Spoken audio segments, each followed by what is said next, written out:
How's it going, man? Good, man. Thanks for inviting me. My pleasure, my pleasure.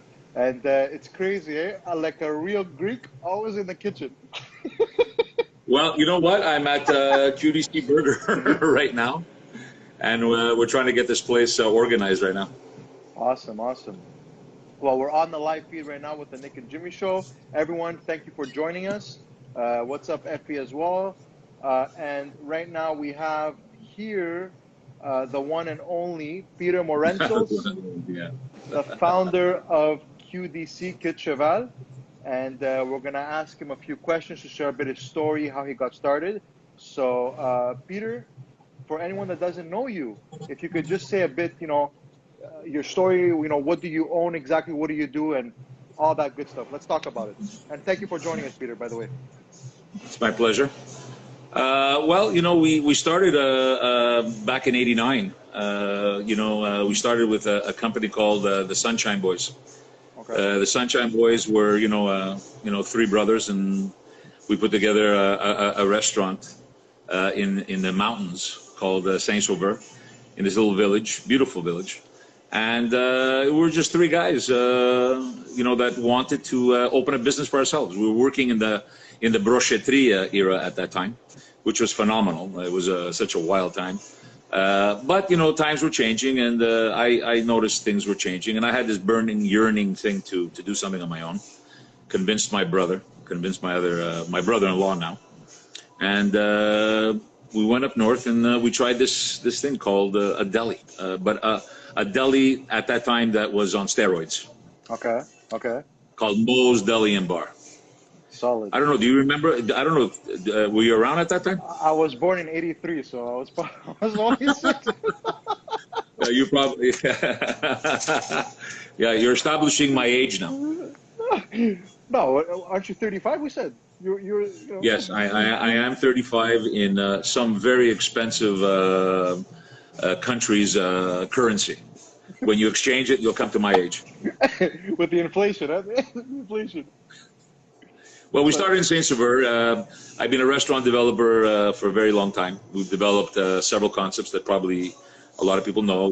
We started Mo's Deli and Bar back in '89, and we opened up another concept called Bentley's in Saint-Sauveur, which was a really cool roadhouse grill. And then we started the real developments. And then we started Eggspectations. I opened my first one back in '92. Then after Eggspectations, we opened up a great concept called Weinstein and Gavino's. Oh, okay. We developed Weinstein and Gavino's. We developed Le Pois Penché, which is a beautiful brasserie, French brasserie on Drummond and de Maisonneuve. We developed 40 West, the steakhouse. That was part of our group. We developed that. It was, or it's still part of the. Yeah, we sold that to our some partners there. Okay. And they're doing amazing. We built a Queue de Cheval. We built another restaurant called Trinity. I don't know if you remember Trinity. Trinity was this amazing Greek Estiatorio on Drummond. Very avant-garde, very beautiful Greek, forward-thinking type of cuisine. Beautiful restaurant. It was probably the closest to my soul that I've ever done. We built La Queue de Cheval back in '98. We opened in '98, La Queue de Cheval, and now we're developing these brand called the QDC Burger. I love it. Oh yeah, I forgot one. We built MBCo, Montreal Bread Company, MBCo, which was all over in Toronto and in Montreal. But I think we were a little bit ahead of our time at that time. So we built a fair amount of restaurants in the city. Amazing. And which of them do you still have right now that are still your babies? Well, basically, we still own a lot of the proprietary trademarks, but a lot of the operations, we've sold off, and now I'm just I'm more of a consultant and operator type of thing. I've been with the Queue de Cheval now for 21 years, and it's been, to tell you the truth, it's been unbelievable. An unbelievable ride, an unbelievable journey. Seeing Montreal from another perspective, seeing Montreal as the best of Montreal. We're seeing the best of what the globe has to offer, visiting our city. We're very lucky that we've been part of this concept called La Queue de Cheval Steakhouse. I'd love to tell you more about it, but right now, we're we're facing this really crazy ghost monster called the pandemic, which is really taking a toll on ourselves and the most of the industry, as you know it. But we have to try to keep an open mind, and we have to be supportive of one another, right? More than ever today, to tell you the truth. There are some really fantastic restaurants in the city that are doing what they can, all right, to support Montreal by their charity and their generous offerings to the frontline workers. And but all to say, even with all that, Montreal is facing a really difficult time ahead of itself as far as our industry is concerned. Big time. Do you think now, being, you're an expert in this field, for sure, you're a legend, and do you think that Thank you. a lot of these restaurants now, like, because, Montreal, at the end of the day, we all know it's like the little Vegas, of Canada, basically, right? So, and it's all known for restaurants, bars, all that stuff. That's where people come to, right? Canada. Do you think now that's going to change, like, significantly? Like, are a lot of businesses going to go bankrupt now, like restaurants? I think that the way that this animal is going forward, I mean, our operations, the restaurant industry itself, it's not called an essential service. So right off the bat, we need to eat. Yes, that's why they have the IGAs and the Provigos and all these places. Those become essential. We're essential services for the mind. It's part of a mind, part of us feeling good as people, congregating together as couples and as friends, which is right now one of the most dangerous things that we are experiencing, the loneliness of this. And the loneliness of this concept is going to have an effect on all of us moving forward. I think everybody's going to come out like gangbusters to try to go out and party and do this, but I'm not sure that we're going to be allowed to do that. I mean, Montreal and the world, we're not going to see bars and places where we go and congregate as groups and packed houses. That's not going to be available to us now for some time. So whatever you're thinking, like, for instance, when you asked me about is Montreal going to feel this, I think Montreal and the world is going to feel it. At best right now, the restaurants over here are going to try to prepare themselves to handle this in a way where if they open, I'll be honest with you, if they open, what people don't understand is the cost and the overhead and the expense to run a restaurant, small or big. Small has a better chance, but the large houses or the better houses, the fine dines and the white tablecloths and all these types of restaurants, they're going to feel it. The expenses to run at 50% or 25%, with rules and regulations where our staff are going to be wearing masks and gloves, and we have to put up protective shields in between us. People sitting at the table must be from the same family. You can't serve people more than 4 people at a table. I mean, these are real constraints right now. I mean, people would have to think twice right now on how they're going to conduct themselves as restaurants. Are they going to do that? Are they going to open that way? Can they afford to open that way? You asked me earlier, do you think restaurants or the industry is going to go bankrupt? I think that we're going to see an extensive amount of bankruptcies moving forward, extensive amount. And not because people are not good operators or not for any of that. It's just the mathematics and the arithmetic just doesn't work. It won't work. And it's a vicious circle, to tell you the truth. I mean, we have to deal with our landlords. God bless them for, doing what they're doing right now and helping us by bringing down their rent and, the government assisting and everything else. But even at that point, that's just one obligation around 20 other obligations that still have to be met. Irrelevant that the pandemic is on and on. Not everybody's giving us deals. I mean, they'll right now the last of the deals are probably going to be in the month of June, and then they're going to probably relook at that whole situation and probably be pushed more. Montreal, if we don't have airplanes flying into the Dorval from around the globe, if we don't have the convention centers open, we don't have the hotels open their doors, then the restaurants that I'm talking to you about, or the restaurants in general in the downtown core, will suffer. Restaurants probably in the outskirts of Montreal that are become more neighborhood type of operations that don't have a dependency on tourism or business, incentive dining, anything of that nature. They probably have a better chance, but anybody in the city, that depends on that type of environment, meaning the planes, trains, and automobiles coming in, convention centers and meetings and business meetings, we're going to have a little bit of a difficult time. That's for sure. Montreal will have it, and Montreal, has been a leader in restaurant development and concepts as far as being an influence on the marketplace in the last 40 years. Somebody told me, he goes, when people from Toronto or anywhere else in the world, they want to discover restaurants and they want to, get good ideas of restaurants, they all go to New York, right? But the people in New York, they come to Montreal. Exactly. So Montreal is a very, very influential city in so many aspects. Some of my close friends that have been running, that ran Bonanotte and that group, they actually invented this concept where dinner flips into a club.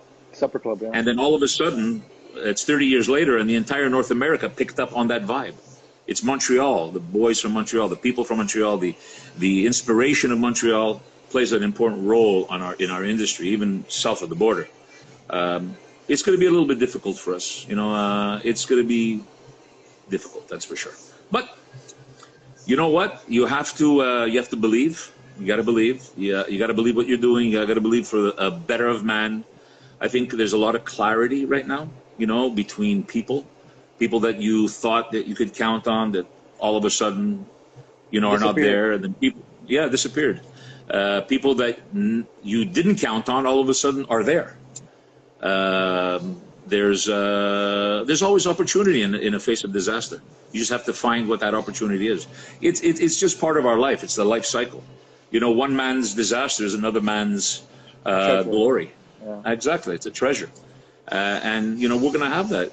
We're going to have that situation here in the city of Montreal. There's going to be a change. There's no doubt about it. How that change is going to play a role, I think it's going to show itself. That dirty monster's face is going to really show itself very shortly. And Peter, obviously, like the COVID-19, it's a virus. There's people that are dying from it, right, in hospitals and everything. But what I'm thinking, and tell me if I'm crazy to think this, but all the stress that this is causing people, stress is going to be a bigger killer than the actual virus itself. All these people that own the restaurants, that are going to go bankrupt, they're going crazy right now. Arguments with the couples and all that stuff. Financial stress is a big killer as well. So I think it's going to 10x. Actually, stress is probably the catalyst to so many different types of mental and physical ailment.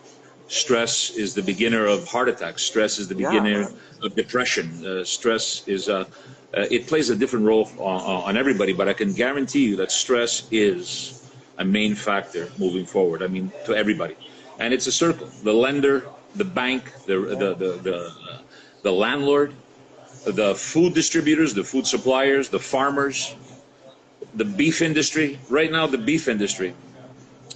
Just to give you an example, the beef industry, the beef prices are going to go. They're going to skyrocket because the food chain has stopped. That whole rhythm of the food chain has stopped. So the rhythm creates supply.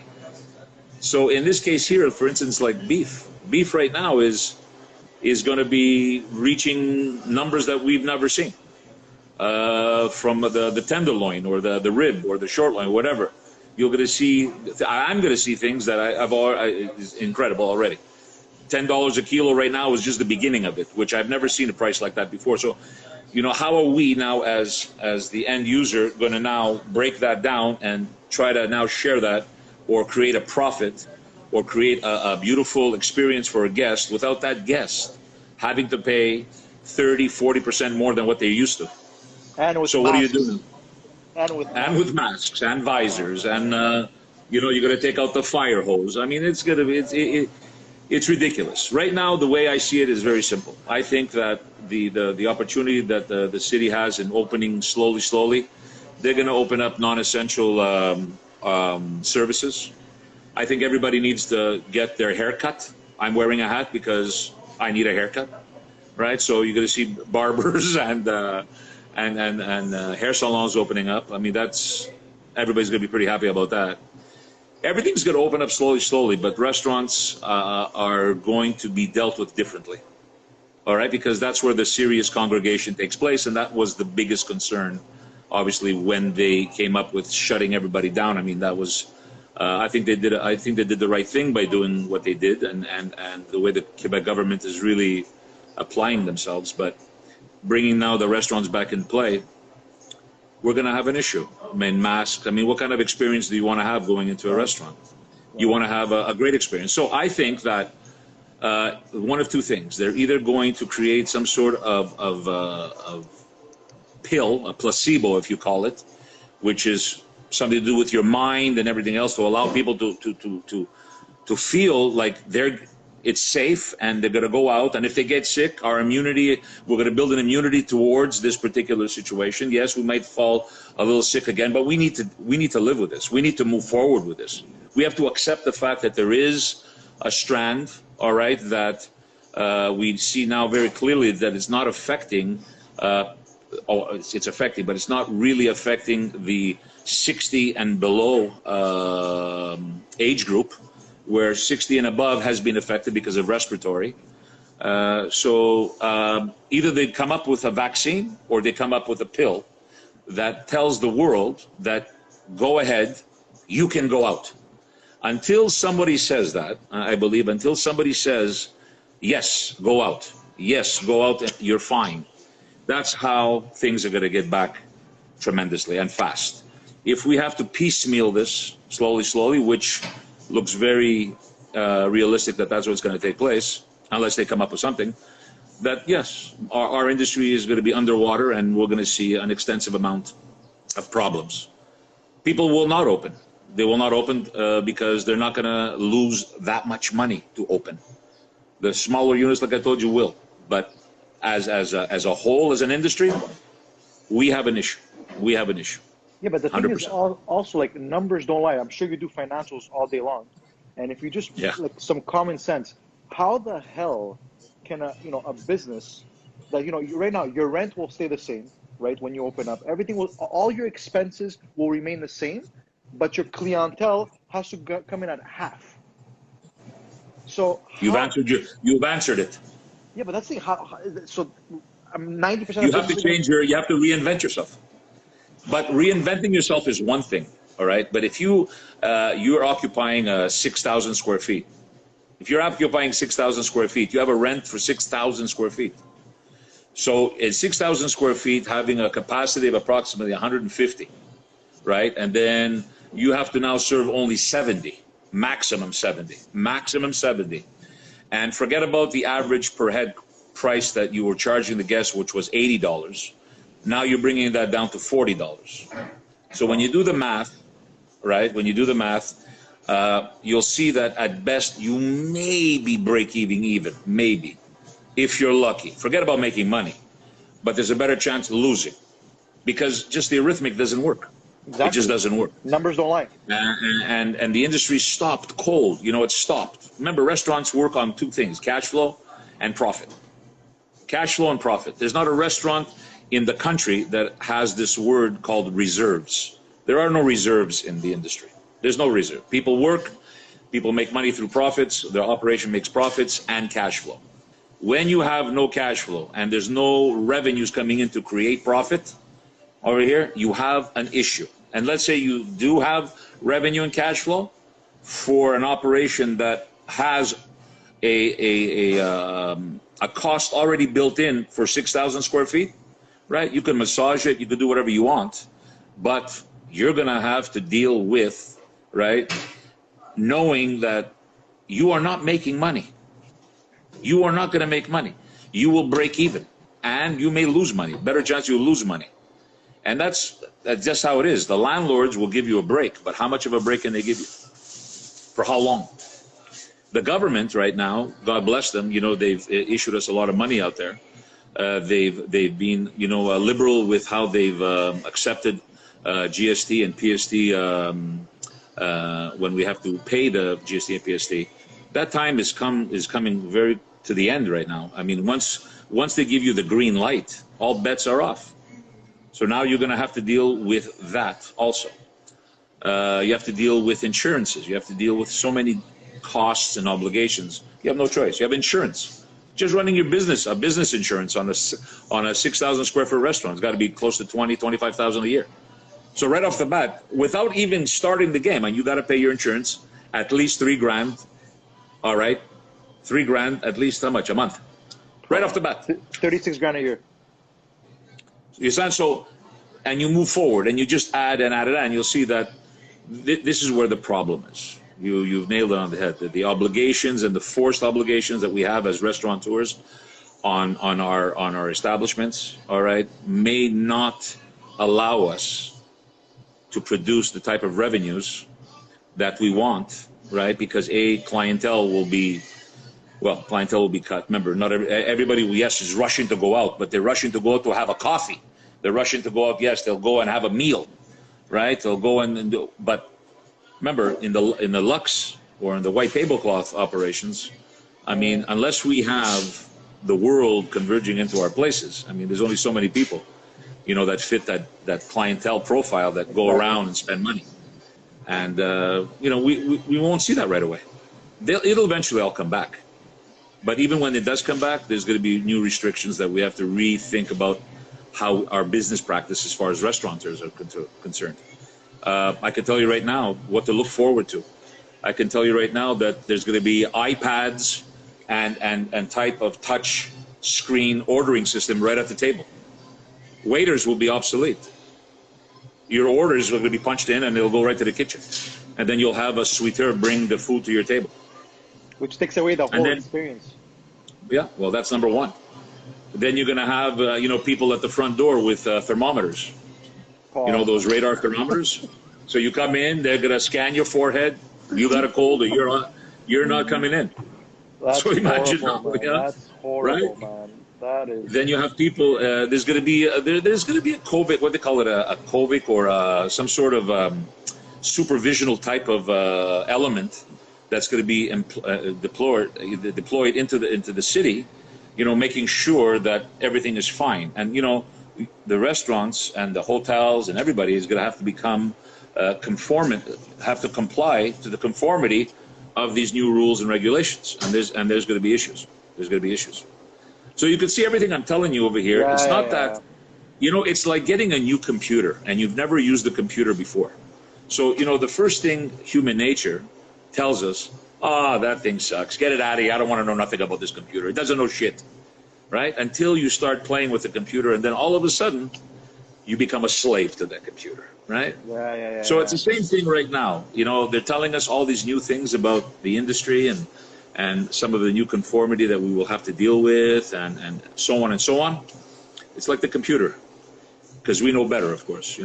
We've seen what the real essence of dining is, and now that's taken away from us. That's been taken away from us, and we're going to have to adhere to new rules and regulations and conformity, which a lot of us will not accept. I personally don't accept it. Of course. I personally don't accept it. I don't even know what's going to happen at the Queue.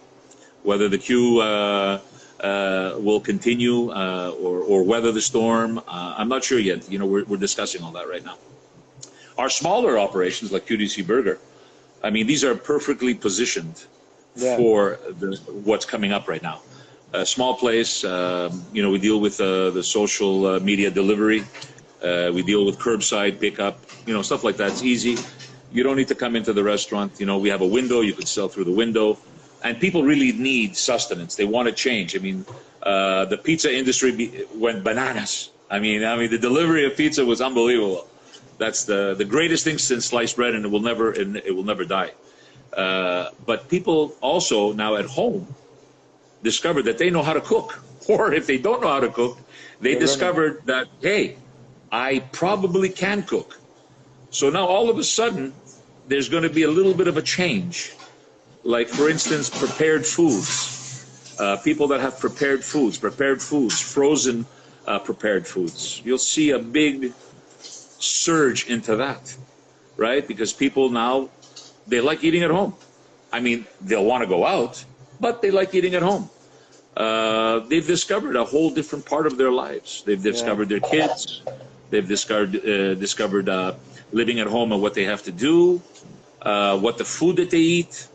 You'll see a difference in so many sectors.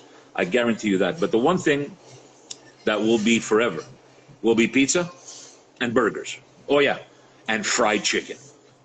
Fried chicken. Those are the three things: fried chicken, burgers, and pizza. I think you Chinese food. I think you nailed it when you said that the only solution for sit-down restaurants and high-end restaurants is going to be that magic pill. Somebody to come out and say, listen, life is back to normal. Get out there, do what you got to do. It's the only solution. If not, sit down is not going to be the same ever again. Sit down is going to have it's an uphill battle. I think our industry is smart enough and creative enough to develop different types of I don't know, standards moving forward. A lot of people will be inventive. A lot of people will play right on the edge of what's allowed or what's not allowed. But still, in everything that I say to you, it has to do with the mentality of people. I've been here all day this morning, just to give you an example. I've been trying to get the burger shop ready. So I'm outside cleaning, and I love cleaning and talking to people as they're passing by. And it's amazing to see that I'm standing there and everybody walks around me like 6 to 8 meters around me. And I'm looking at this and I'm saying, this can't be. I mean, this is unbelievable. And on purpose, I stop people. Hey, how you doing? How you doing? And they'll respond, but they'll scurry off. It's amazing. What that just says to you is that we need to be told that it's okay. We need a solution, and the solution is someone to come on the television from our government and to tell us, go, we're okay, it's over, here's the pill, here's the vaccine, go to your nearest CLSC, to your hospital, make an appointment, go get shot, go get that vaccine. Once you get it, you're free. Then we'll be free, and then things could go back to normal. But until that time comes, which it will come, I must tell you, I'm pretty optimistic that the vaccine or some sort of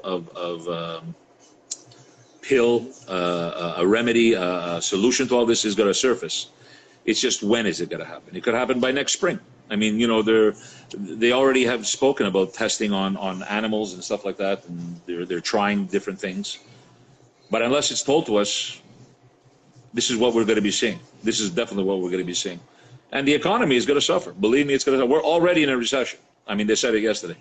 We're already in a recession. The recession is here, and the recession could get better, or it could get worse, and which will slip into something. Remember, we're in Canada. We're such a beautiful country. The nicest people on the planet, right? Our Prime Minister is a gentleman. You know, he's doing what he has, you know, to do. Legault, which, to tell you the truth, I was not a fan of this guy for a very long time, but this guy stepped up to the plate. And I gotta tell you, man, I tip my hat off to this guy. He's a rock star. He's definitely a rock star. He's there. He's doing what he's got to do. And you got to salute people like landlords that are playing in this game. I mean, these landlords, any way you look at it, we could look at them as bad guys and, you know, they want to kill us, but landlords are also rock stars for doing what they're doing. We're running out of rock stars. That's the problem. Yeah. We're running out of rock stars, and time will catch up, and who knows what's going to happen. But we got to keep being inventive and try our best to see how we can mitigate through these rough waters and rough times. And I'm pretty sure that the industry will survive, but I guarantee you it's not going to be the 4,800 restaurants that we have currently in Quebec or in Montreal. You'll see many go away and not come back. That's for sure. Which is a shame. Big time. Who do you think is handling it better, in your opinion? U.S. with Trump or Canada with? We're handling it a lot better because I can't even believe what's happening in the U.S. The U.S. is actually it's too bad because it's too bad and good at the same time. But whatever happens in the U.S., you have to remember when you drop a pebble in water, you have the ripples, right? So whatever's happening in the U.S., it's going to ripple onto our side. That I guarantee you. We have a huge dependency on our neighbor in every aspect that you could imagine, from manufacturing to farming, to lumber, to medical, to anything you could imagine. We are the ripple effect of the U.S. Today, you see the U.S. approaching now 65 or 70,000 deaths. And it's not coming just only from the elderly. This is now coming from various different ethnic communities. The Afro-American over there, you know, for sure there's a situation there. For sure there's 100% a situation there. Not to mention the elderly, not to mention everything else. The governors of every state doing whatever they think is best for their state, where it's the first time that I would see an America not being as a one rather than individual states. That will have their problems. I think Trump is he's a businessman. You know, he wants to see this machine called the U.S. Start up again. You know, in his power, he brought the market up to over 26 or 27,000 points. You know, and now he saw it completely fall down. He's got pride. He's concerned. Of course, he's generally concerned, and he wants to reopen the U.S. It's just that he's so frustrated right now that he doesn't have a solution.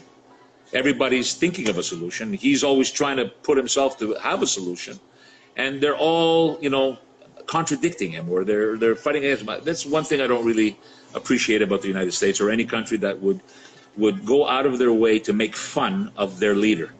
Yeah. It's somehow that is not right. It just weakens the country. It weakens the soul of the country. It weakens the country. You know, I mean, at this time when we need to be pulling together, I think the U.S. is. I think they're making a mistake, like fighting with inside politics in the interior, in creating even I think even a bigger problem for us moving forward. Because who knows what's going to happen? You're talking about states now in the Midwest. Okay, they didn't get affected. They didn't get affected as much as the East Coast and the West Coast. But that doesn't mean that they're not going to get the second wave of this problem moving forward, because they wanted to be cavalier and open up because they feel that there wasn't enough. We want the communities and we want this to open up, all right? Everybody's doing what they have to make that happen, everybody. But if we do not, and I bring it back to that particular one thing, if we do not have a pill or a vaccine and somebody to turn around and say, everything is okay, people, go back to your normal lives. I heard this interview on TV, and it was such an amazing point. The guy said, this pandemic should be like Cape Cod. Cape Cod shuts down, right? Shuts down right after Labor Day. Figure by October it's shut down. And then reopens again back in May. But when it reopens with a fury, and people come and do what they have to do. So if it was like Cape Cod, then we wouldn't be having a problem here, right? Okay, we went through it. That time has come. Now let's open up the season. Come on, let's go. But that's not the case. That's not the case. We still have, there's a dependency on somebody telling us that it's okay. It's okay, guys. Go out, live your lives, do what you have to do. Go to a restaurant, go with your families, have that wedding, have that baptism, go to that business meeting, go to that convention, fly into the city and spend 3-4 days. That's just not a possibility right now. Yeah. That's just not a possibility. So, you know, we're all in it together right now, and my industry, which I'm very, very saddened, because we will see a radical change in this whole thing. Radical change. Jimmy has a question. Let's do some questions now. He says, tell us more about the GoFundMe campaign for your restaurant. Well, it wasn't a GoFundMe. What it was is a lot of my confrères, as we say, the brothers in the United States, they started this thing called Save Restaurants. So the Save Restaurant thing was, in every way possible, whether it was on a donation, whether to accelerate gift certificates, the buying of gift certificates to help restaurants get through this time. Gift certificates also helped in staff survival, the survival of staff. A lot of the restaurants throughout the world had problems with staff, had problem with rent, had problem with all sorts of obligations because of the shutdown that happened all of a sudden. And so the gift certificate program that we had started, or other people had started also, was to bring in as much revenue as possible over here to get staff money, to get staff help if they needed help, in that aspect. And do you think, in your opinion, it's too early to go back to school in the next few weeks? I think they're announcing the elementary schools to open up or something of that sort. Well, again, I think they're taking the averages. They're taking the average age, right? So they're seeing that the pandemic or that virus didn't really hit children or of that nature, or people a certain age. So I think they're looking at that as an average and doing the most common sense thing that they can in building up the economy, saying, okay, well, let's bring the kids back. That's a tough call. All right. All we need right now is to have 2-3 children get this pandemic, get this coronavirus, and then that will just change the planet as you know it. Just 1 or 2 kids just to contract it, right? Can you imagine that? So I think they're thinking about that. So I think they're waiting for that flattening curve to see if it flattens out a little bit more. They're looking to bring the kids back now, I think, pretty soon, or they'd like to bring the kids soon. Yeah. I'm not sure exactly what the date is. I think Ontario pushed it now to June, May 31st.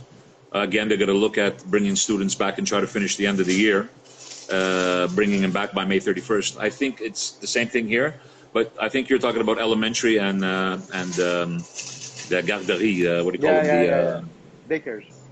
Daycares, yeah. That I could see the logic. I could see the logic a little bit, because some of the parents will have to go back to work. All right, which is a whole other concept. All right, which is a whole other concept. I think today vicious circle. I'll tell you another thing.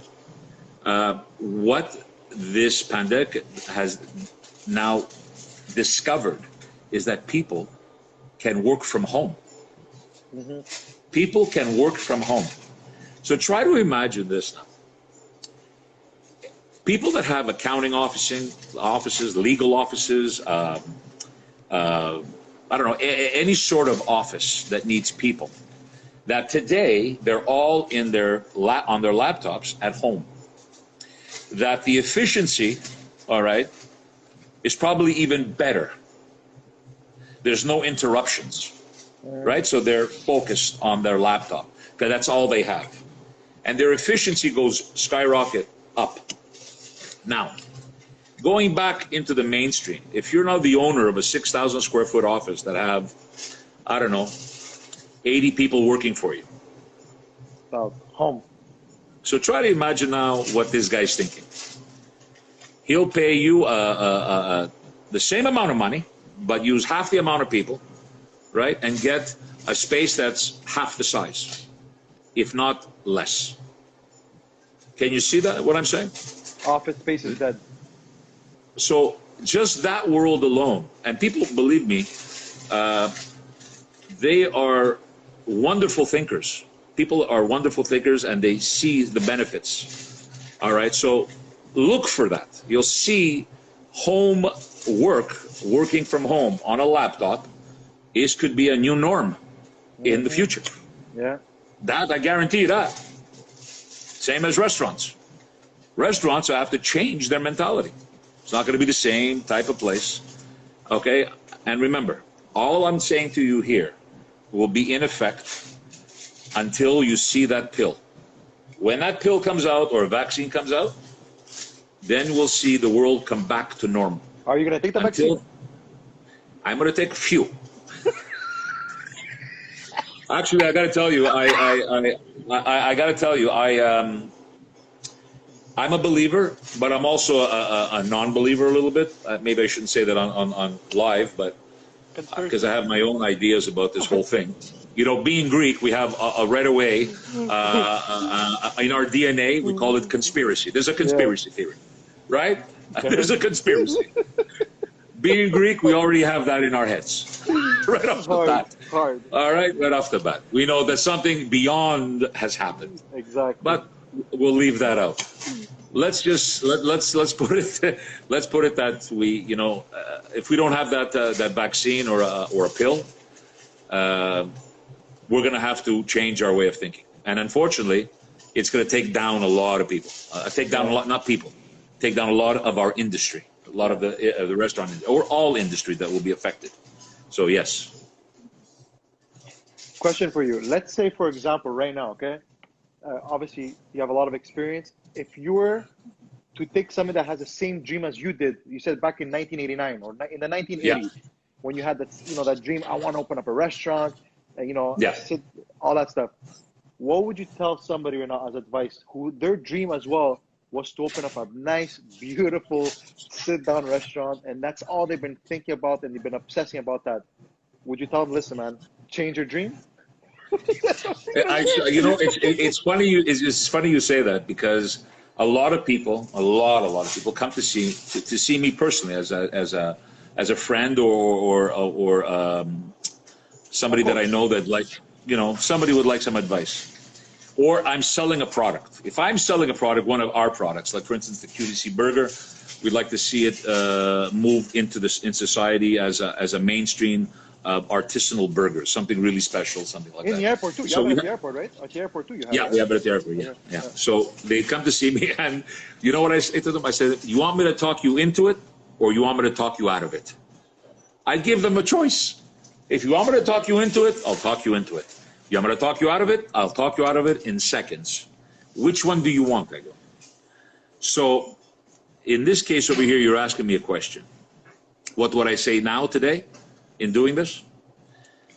Like pretend it's like a son, pretend it's like your brother, pretend it's like a family member. Yeah, I would, at this point in time, because we really haven't defined yet in the mainstream thinking and the way that restaurants would run. But let's say we took it with what we discussed, you know, with all these COVID conformities. Building a restaurant would probably not be the best time. Yeah. This would not be the best time, not at all. I encourage, when I talk to my fellow restaurateurs or other people, one of the things that I say is that I think Montreal should put a moratorium on restaurants in general. We just have too many restaurants, way too many restaurants, and turn each of the restaurants that will be alive and working, and turn them into assets. Meaning, if somebody ever wanted to build a restaurant or develop a restaurant, they would have to go to an existing or to an individual that has a restaurant and bar permit, all right, that they've kept because they've been allowed to keep it. So if you are failing and you make a deal with, let's say, a landlord and say, well, I want to keep my place because the government now has imposed that this could become an asset. So they're going to keep their operational license, they're going to keep their bar license, and they're going to continue paying the landlord a rent. That means that their location is worth money, even if they're not running it, even if they're not, you know, working it. The place is empty. But as long as the rent is being paid and they've maintained their license, then that becomes an asset. So anybody who would want to open a restaurant, they're not going to go and apply and get a restaurant permit to like that. No, they would have to go and get a permit, a living, breathing permit. This way, we strengthen the industry that we're in and create wealth within the industry. The second you start diluting again, all right, we're going to get into another situation again, all right, as far as business is concerned. Now this pandemic has put us into a tailspin that many restaurants won't reopen.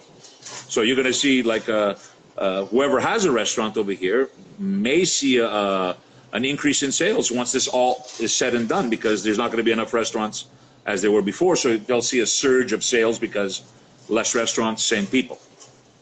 But in the future, if this is to be corrected, one of my thoughts is put a moratorium on all restaurant permits, and the people that have permits, licenses, right, and a lease to maintain it, so they can use that as an asset and sell it to somebody else. So even if they lost their shirt in one way, at least they have this asset that they could trade at a later time and get their money. And this is a way that they've worked in Australia, they work in Italy, they work in France. There are no more restaurant permits. People, you have to go within the industry to get that. Smart. Here, my landlord's here. Landlord's here. Collect. Yeah, he came to say hello. Somebody's asking, Peter, somebody's asking, what's your favorite cut of steak, and how do you like it cooked? What a great question. Anybody who's anybody in the beef industry that you love steak, the finest and the best cut is the bone-in rib. Bone-in rib called the Lou's cut, named after a very good friend of mine, Mr. Lou Morentzos, who today is the president of a cafe called, cafe? Javayu. Okay. He used to own Buffalo Bills. Okay. You remember Buffalo Bills, wings and things? That's Lou Morentzos. He helped me before I opened, helped me a little bit because he came from a fine dine world when he was in the States.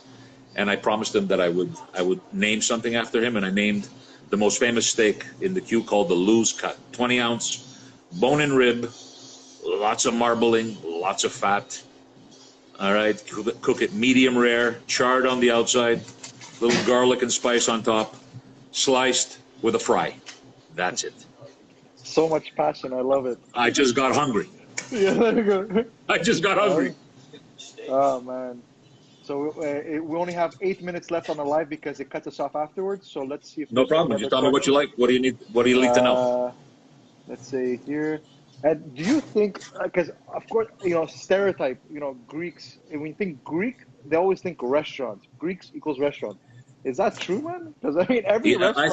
I think it is because it's in our DNA from the days of mythology. I think Greeks, in their DNA, we have this thing called philoxenia, which is a very interesting concept, because philoxenia, when you break that word down, it means taking a stranger to become a friend. And philoxenia is a cultural. Nobody else they do have it, but as far as Greeks go, we've lived that all our lives, even when we didn't know that we lived it. Our example of philoxenia is when our cousins or our aunts and uncles used to come over, and our parents would give their bed. Exactly. Right, yeah. To them, right? Filotimo. That was the word philoxenia, what it meant to us. But philoxenia is a much bigger word. And I think it's in the DNA that Greeks have this. And inside, deep into us over here, is one of the reasons why we're all in the industry, is I think because we all come from that concept of philoxenia. And we do it well. We do it well. Worldwide, we've done it all our lives for so many decades. Greeks are in that because of that. I believe that very much. I think that's one of the reasons. Somebody's asking. Why? Raymond Singh, Sing Sell. What's your favorite Did I lose the voice? Can you hear me? I think I lost voice. I could see you, but I can't hear you. I hear you. You can't hear me? You could hear me? Yeah. You could hear me? Yeah. I can't hear you. Really? I don't know why. Okay. Can you guys hear me? Did you guys touch something? I'm not sure. No. Your favorite, okay, sign language. Maybe I'll figure it out. Your favorite cigar. Your favorite. My favorite cigar? Yeah. Romeo Juliet Churchill Wine. Romeo and Juliet, wide, short Churchill. Awesome. You guys are funny. How come I can't hear you? It's too bad. I don't know. Hold on. Call him back. Is that what he says? Call him back? How do I call him back? Call him back. Can you hear me now? I don't think I should do anything because I'm going to lose you guys. Okay. Wait. Is there a reason why? Can't hear Maybe me? my volume? Okay. I've pressed my volume. I hear you both. Yes, Jim, I know you hear us both, but I can't hear you guys. I don't know why. Live. Let me see. Maybe I didn't touch anything. Okay. Anyways. Sign language it. Yeah. Write it on a piece of paper. Bill Gates. Hold on. Let's see. Bill Gates. Bill Gates. Bill Gates. You know, you're it's upside down.